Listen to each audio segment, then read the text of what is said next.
Hey guys, welcome back to the Coach My Life podcast. Listen, it is your favorite. I hope I'm your favorite. I hope I'm your favorite podcast host. I hope I'm your favorite coach. It is your favorite coach, Latoya Early. I am the host of the Coach My Life podcast. I am also the founder of the Coach My Life Network and Chase Gray University, where we provide niche certification to Christian coaches. Listen, I am excited about today's conversation. This is one of Chase Gray's favorite coaches. Don't tell the other coaches though. Okay, don't tell them because they all my favorite, right? I love them all, but this is one of our favorites because watching her come into our community, watching her go through her journey, go through her transition. Listen, it has been nothing less than phenomenal. So I hope that you are ready for today's show. Listen, if you have missed any of our episodes, make sure you have subscribed to our YouTube channel. Make sure you have subscribed to your favorite podcast platform so that you are made aware of our episodes. We are dropping episodes every week. Make sure you're a part of the Coach My Life Network, our Facebook community, so that you can get some extra tips and behind the scenes and special access to what we talk about here on the Coach My Life podcast. Listen, we are rocking out across all platforms, trying to make it happen, trying to spread the word. So listen, if this is your first time joining us for the Coach My Life podcast, let me tell you a little bit about who we are and what we do. The podcast is about coaching everyday people through everyday life. I don't know about you guys, but life be lifing. Like, I don't know what's happening in the world right now, but ever since we've transitioned from the stay home, stay safe movement, life has just been so different. And so we created this space so that we can bring our certified coaches, our Chase Gray University certified coaches, to this platform to just share with you some insights, some strategy, some story. We want to connect with you. We want you to know that you are not the only one fighting. We want you to know that you are not the only one going through, but I know that through the power of prayer and standing on the word of God, that we can do all things through Christ that strengthens us, right? We can do all things but fail. His word says that, listen, he's a God, the God that we serve cannot fail. So if we serve a God that cannot fail, then that means we can't fail either. So we got to keep pushing through, keep pressing towards the mark, and keep making it happen. So enough about, all this pre-talk. I'm not gonna say enough about God because we're gonna talk about God all the time. So that almost came out, but I kind of caught myself because that wouldn't have been the right thing to say. But enough of me and my extraness. We're gonna go ahead and bring our guest up for the show on today. Listen, before I bring her up, I want you guys to do me a favor and share this out.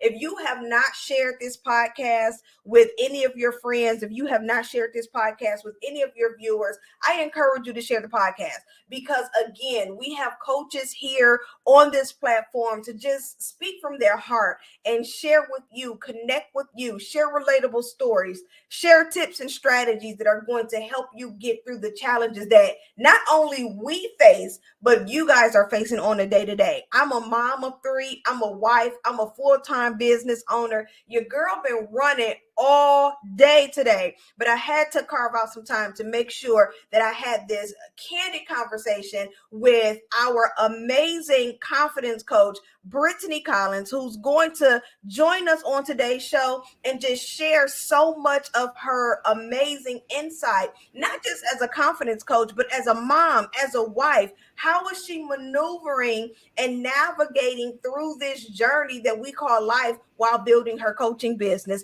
and serving people in business just like you? So without further ado, I'm going to go ahead and I'm going to let her introduce herself because she can talk about herself better than I can talk about her, even though it does feel good when other people talk about you. Like, it make you feel a little good and kind of like, make you feel special. But I'm gonna let Brittany go ahead and come on and introduce herself. Welcome to the Coach My Life podcast, Brittany. We are so excited to have you. Please say hello to the people.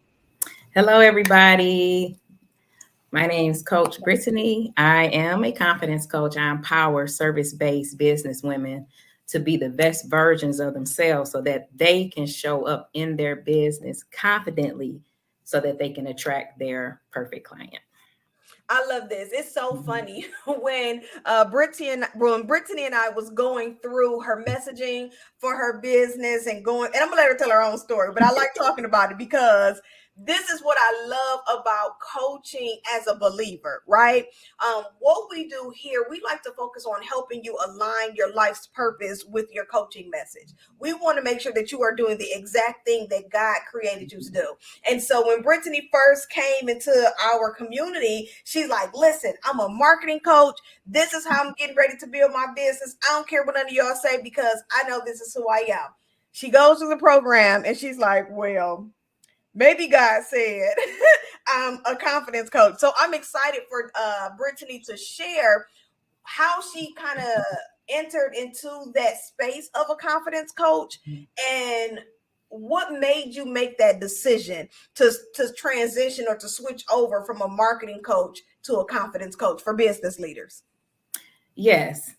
So I had been operating in the marketing coach space for about a year, and what seemed like what I was supposed to be doing wasn't my calling in coaching.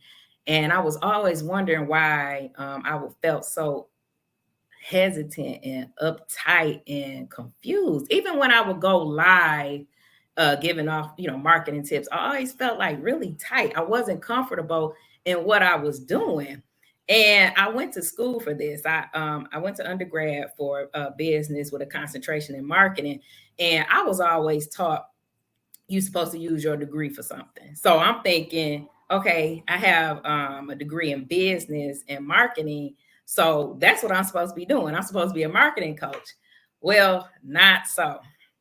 It wasn't until I was a featured speaker at a leadership experience tour last year in February that I had a revelation on what I was supposed to be doing. So I did a segment on marketing, but I also incorporated confidence because that's something that a lack of confidence is something that I dealt with. And after the morning segment, a lot of the guests came up to me and said, you know, what you said really inspired me. It really encouraged me. It really helped me to make some decisions on what I need to do. And the things that they were saying didn't have anything to do with the marketing piece, And I'm like, okay, God, what's really going on? What am I supposed to be doing? So now I'm really confused. I'm like, okay, am I supposed to be a marketing coach? What am I supposed to be doing? So I had to quiet my spirit, quiet my voice and all other voices. And I just had to really sit and seek the Holy Spirit on what I was supposed to be doing. Because again, I'm confused. I'm discouraged. My confidence sank. And I'm like, you know what? Forget it. I don't even want to do this no more. I don't even think this is what I'm supposed to be doing. But the Holy Spirit revealed to me that I didn't call you to be a marketing coach. So I'm like, okay, so what am I supposed to be doing? So it was revealed to me that what I'm supposed to be doing is something that I was delivered from, which was lack of confidence. Listen. Yes. So here's what we share all the time here at Chase Great. We talk about what you've been called from is what you're being called to, right? Most times when people are building their businesses or building their coaching practices, we're taught in the marketing space to go out and find a problem and solve it, right? That's like the foundation of business building. For those of you who are in that startup space and you may have taken some marketing classes, one of the things that you're taught is find the need, right? Go out, do some market research, find the need of the client, build a product or a service that speaks to that need. And while that is traditionally the way that we've been taught to do business, I remember when guys told me, I don't want you to do business the way that the world tells you to do business, right? And I struggle with this because I'm like, you want me to just go completely against what everybody has established to be right, and present this new idea of not necessarily going out to find a problem, but to sit down and search for the problem that you once had and be the solution. Because here's the thing, Brittany, and I'm so glad that you talked about how you went to this event and how people were giving you feedback, not necessarily based on what you thought you were there to do, but what God really needs you to do in that season. And so a lot of times, we get so wrapped up in trying to help other people and trying to be the solution to someone else's problem, that we don't first identify the problem within us first. And that's where true transformation not only happens for us as coaches, as believers or faith-based coaches, but it's also what happens for the client. And when I feel like when you are in a space where I'm coaching you through an experience and I've experienced this, it makes the coaching and the transformation, and it makes the journey so much easier. So since you have now established yourself as a confidence coach from transitioning, and again, I wanted to talk about it because I know that there are coaches out there. You may have gotten your certification in a certain area, or you may be showing up as an expert in a certain area, but like Brittany just said, it just wasn't connecting. It's like, I don't feel comfortable in this space. And you may be struggling with changing your title, changing your name, changing your area. And I want to use this as an example in a moment of encouragement that it's okay to make that change. One thing that I want to say, and I'm gonna pass the mic back to Brittany, is that while Brittany went to school for marketing and business, those aren't tools that she can't still use in her business, right? Like, her overall objective for business leaders is to help you develop marketing for your specific ideal client, for your target client. And so while all of those amazing studies and books and trainings that she went through in college, they're still going to be beneficial, right? So it's about learning, how can I use my education? How can I use the skill that I already have, but still fulfill purpose and become exactly who God called us to become? So now that we're operating as a confidence coach, I want you to talk to us, share with us what type of experience, or how can I say this? Because I know that once you've accepted your assignment, you're 9 times out of 10, you're attacked in that exact area. So I want to talk to you about still being confident, or building your confidence when you're going through challenging times in business, when you're going through challenging times in life. Like, how can a person still push past what they're going through and still show up with confidence?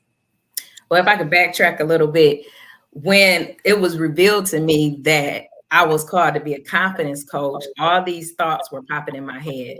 Like I mentioned, well, you went to school for this, you went to school for that. That's something you should be using. And then it was like, well, I invested all my time and, money into getting certified as a marketing coach.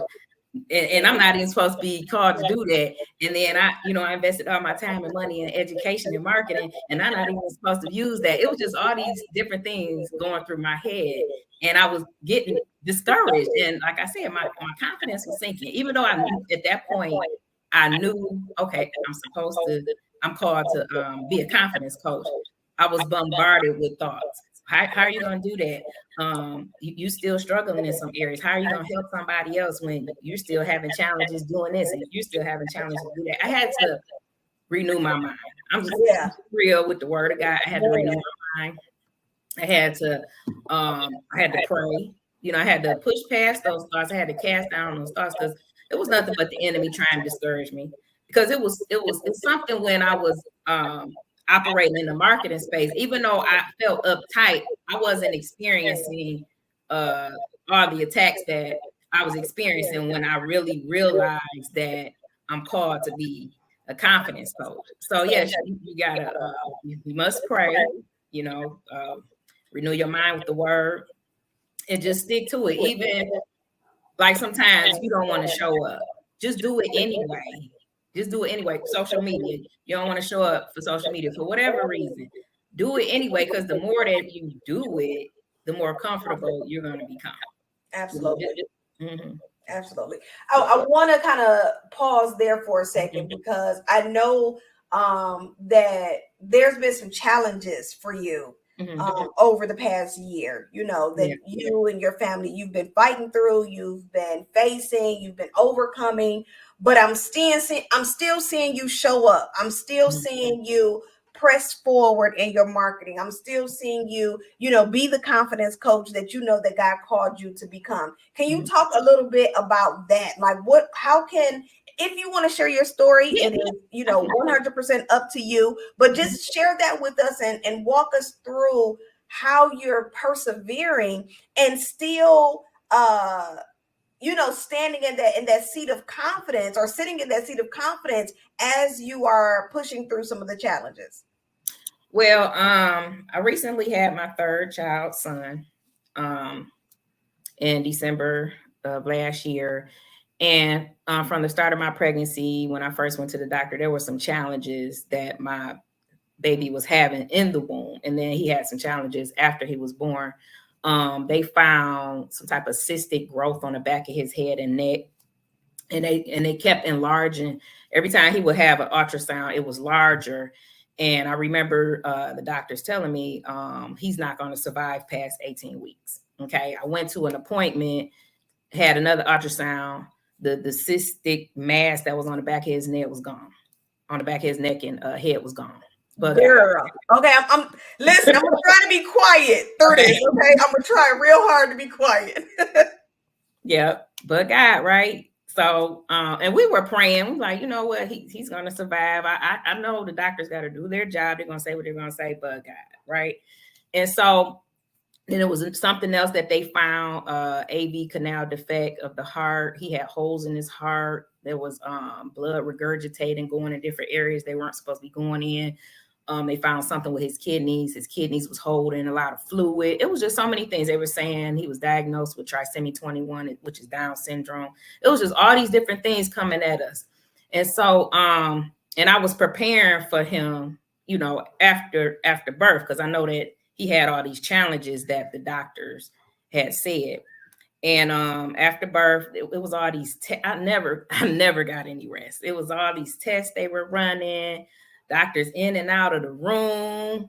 I never got any sleep, and then the baby had to be in the NICU for a week. And this was around the Christmas season. He didn't come out NICU until like Christmas night. So, not being able to have the family together was a challenge. And then even after that, being home with him, I noticed, well, he had a lot of specialist appointments. He had to see the cardiologist because his heart situation. He had to see the nephrologist and the urologist, which are the kidney doctors. There was just so much going on with him. It was every week appointments, specialist appointments. They had to monitor him. And as he was getting older, I noticed he started breathing differently, which was expected considering the heart situation that he had. And they told me, you're going to notice he's going to start breathing faster, harder. It's going to seem like it's going to be a struggle. Because the reason why he was breathing so heavily is because the blood was filling up in his lungs. The blood from his heart was filling up in his lungs. So he was on all these different medications to try to keep the fluid at bay. It was just so much going on. And I remember right before he went into the hospital, he was placed on a feeding tube. Now, he went in the hospital for 5 days because he wasn't growing. He was failing to thrive. He wasn't picking up weight like he should because of the fast breathing. He was burning more calories just breathing than he was taking in from feeding. So he went into the hospital. They had to evaluate him. Feeding tube was placed. Now, this was in February. Feeding tube was placed. They wanted to see how that would work. So after 5 days, he was released. They had to manually feed him through the tube with this syringe. It was very laborious. And then I noticed he got really sick. He didn't look right. His eyes were sunken in his head. He looked really gray. He was really struggling to breathe.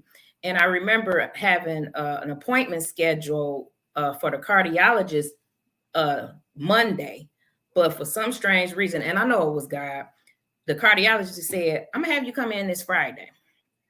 And so we went in Friday, and I was describing to the cardiologist what I noticed. I said, something's not right with my son. And he was looking at him. He said, oh my goodness, we got to get him to the hospital quickly. he was failing to thrive, and he was suffering from respiratory failure. So they had to all the rooms were booked at Beaumont, so they had to transfer him to Children's Hospital, which was cool anyway because he was going to have his heart surgery there anyway.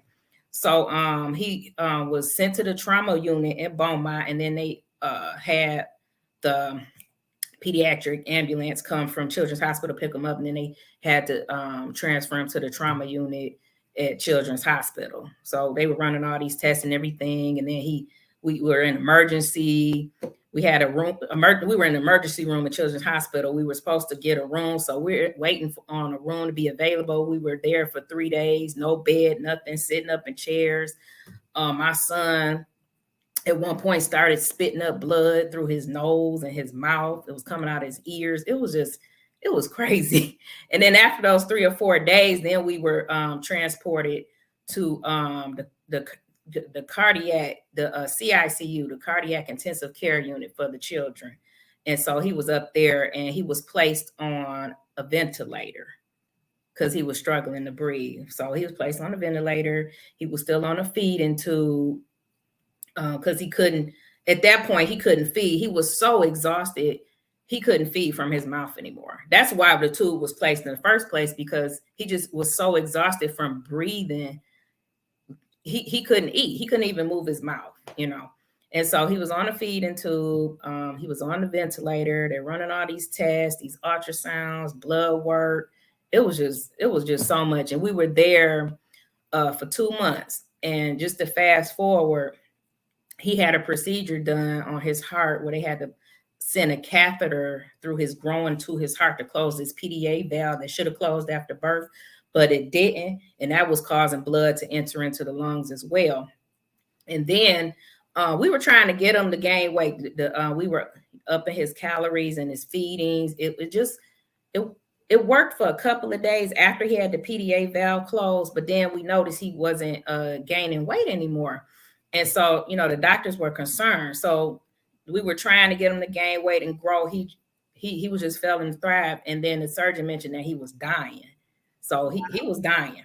And so we were trying to get him to a certain weight and age. They wanted him older. They wanted him bigger because it's higher risk associated with operating on a baby that little, right, that small. He was only 2 months, And so we had an appointment with the surgeon. He was telling us everything that we can expect. It was a lot of risk, but we were trusting God. And I was talking to my pastor. I was like, I just want to let you know that we're going to have to move forward with the surgery. The surgeon mentioned all the risks associated, possible death, because he's so little. His valves were they weren't even paper thin. They were thinner than paper thin. And the concern was that the sutures wouldn't hold and they would rupture. So that was a big concern. And another concern was death, because he was so little, they didn't know how his body would take this major surgery. So we were just in prayer. People were fasting, consecrating, praying. And, he had his surgery, and it was like a 6-hour surgery, and he pulled through. What they thought what was going to happen didn't happen. The medicine that they thought they would have to put him on, they didn't even have to do it. Now, they gave him a little bit just to say they did, but he didn't even need the medicine for his heart, because they were thinking that they would have to keep his chest open until his heart, the swelling of his heart went down. They were able to close his chest immediately.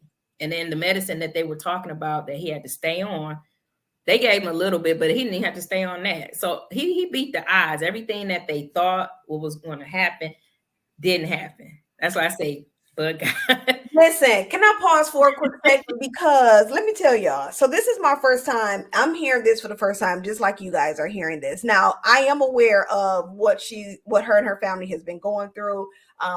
Chase Great has done our very best to stay connected, to make sure that, she knows that we're in her corner. So if you didn't know that, do know that Chase Great is definitely in your corner.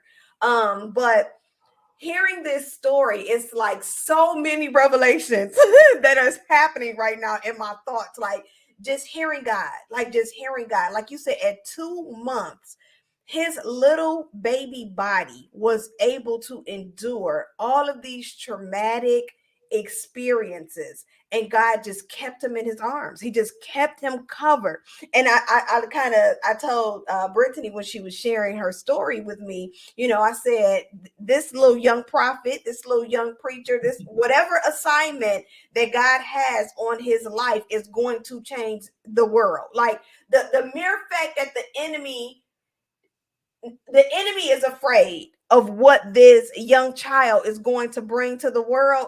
But not just that, y'all, just listening to all of the things that can happen at infancy, right? And I know that this is a very sensitive subject. This is a very sensitive conversation. But if I can just get you to apply how delicate things are at the infancy stage, right? And so from your business, from your own children, from whatever it is that you're producing or you're looking to grow and nurture to become something in that infant stage, they're so delicate. It is such an important time. It's such an important time for mom and dad to be with child. It's such an important time for us to have our attention focused on what's happening. And I'm saying that to say that while you may think that you're not capable of fighting through something, or you don't think that you're capable of pushing through something, if this young baby at 2 months old was able to persevere, you can't tell me God is not going to do the same for you. Like we serve a God that is that we say he doesn't have favorites. I think I'm a favorite, but that's just my own opinion. But we say that all the time, that he's no respecter of persons. But look at what he's done, right? And so for the person that's listening to this, for the person that's watching this, I just want you to take a quick moment and say, if he did it for her, if he did it for, can I say baby's name? Baby E. I'll just say that. If he did it for baby E, why wouldn't he do it for me? At 2 months old, y'all, she said the baby blood and all type, the blood. Listen, that's all I kept hearing was the blood, because it wasn't his blood. Clearly, it was his blood that kept him moving. But just to hear this and know that at 2 months old, so if God can push this baby through, come on, y'all. You can't tell me that he can't do the same for you. Okay, I told you I'm gonna try not to talk. So I'm gonna go ahead and pass it back to Brittany so she can keep telling us her story. But he had suffered heart failure, and that's what they were telling me. So he was dying. But like I said, he made it through the surgery. He beat the odds, and it was something because the surgeon was astounded, the doctors and the nurses. They was like, "Wow, he bounced back really quick." And typically post surgery, those type of surgeries on babies that small, they usually keep them 3 to 5 weeks. He was sent home within a week. They said he's doing so well that he can return home and recover. They were not expecting that. They were expecting him to be in the hospital for 3 to 5 weeks, but no, man, he was able to go home within a week. So I know that, of course you've kind of paused on business for a minute, which is 100% understandable. But when you talk about, when I hear this story, and then I see the assignment that God has called you to as a confidence coach, it makes so much sense. And I know that we don't want to acknowledge that the moment we say yes to something, is like the testimony, the experience hits us 17 times worse. But to know that what you're going through right now, Brittany, is not even about you. Right. It's not even about, God isn't saying, I'm doing this to Brittany. He's saying, no, I'm using Brittany. I'm using baby E, because there are business owners, there are women, there are husbands and wives that are experiencing some of these same experiences, and their confidence, not just their confidence in what they're producing, but their confidence in God. It's not even at this point, it's not even about, me being confident in my marketing. It's about me being confident in the God that I serve, and know that even in what I'm experiencing, that I'm still going to be able to press towards the mark. I'm still going to be able to persevere and push forward. So hearing you share your story with us about your baby, it's like, okay, Lord, I hear you. I can see this. I can see this like never before. So if you could connect this and use what you and your husband, what you guys have been experiencing, to who God has called you to be as a confidence coach, helping other business leaders, how would you connect that? How would you use this story, use your experience to encourage and inspire our business leaders to keep pushing past life challenges such as this? Yes, if I could add before I get to that, it was even a challenge navigating with my other two children because Yeah, we're at yeah, the yeah, yeah. hospital. We stayed at the hospital, so our children stayed with their grandmother, and so we had to navigate being at the hospital and making sure we spent time with them and making sure they were taken care of. And my daughter was in, going to school, and she, it was just a lot to juggle, you know, and even making sure that my husband and I, we were tight knit. You know what I'm saying? Because we were so focused on the baby, we had to make sure we had time to talk and things like that. But yes, it's been a lot, even up to this point. He's still in recovery. He's still on the feeding tube. He still has some challenges with his kidneys. They're saying he still has acute heart failure, but it's improving, which is good. So we're just steady praying and of course confident in the Most High God that everything's gonna be all right. He's gonna be made whole from the top of his head to the soles of his feet. He's gonna be made Absolutely. whole. Listen, So, but it's still a lot, though. It's a lot. It's heavy because no mother wants to see their child suffering. You know what I'm saying? And sometimes he's in pain. Sometimes, like today, it was very challenging. Oh my goodness, I thought I was gonna pull my hair out. He was having fevers on and off. He was just very uncomfortable today. And I'm like, what's wrong with you, baby? Because you want to help. He's like, okay, Holy Spirit, help me out because I don't know what's wrong with him. But I was able to get him calm and his fever down. But it was a challenge because sometimes, motherhood is just, you be like, okay, what's really going on? But it's heavy, but I've been able to push and press through. Was it easy? Is it easy? No, it is not. There's been challenges mentally, there's been challenges emotionally, there's been challenges physically and spiritually that I've been dealing with because it's a lot. It's heavy. And that's not even everything that I've experienced with this baby. Y'all only hearing the half of it. It's been so much, it's just been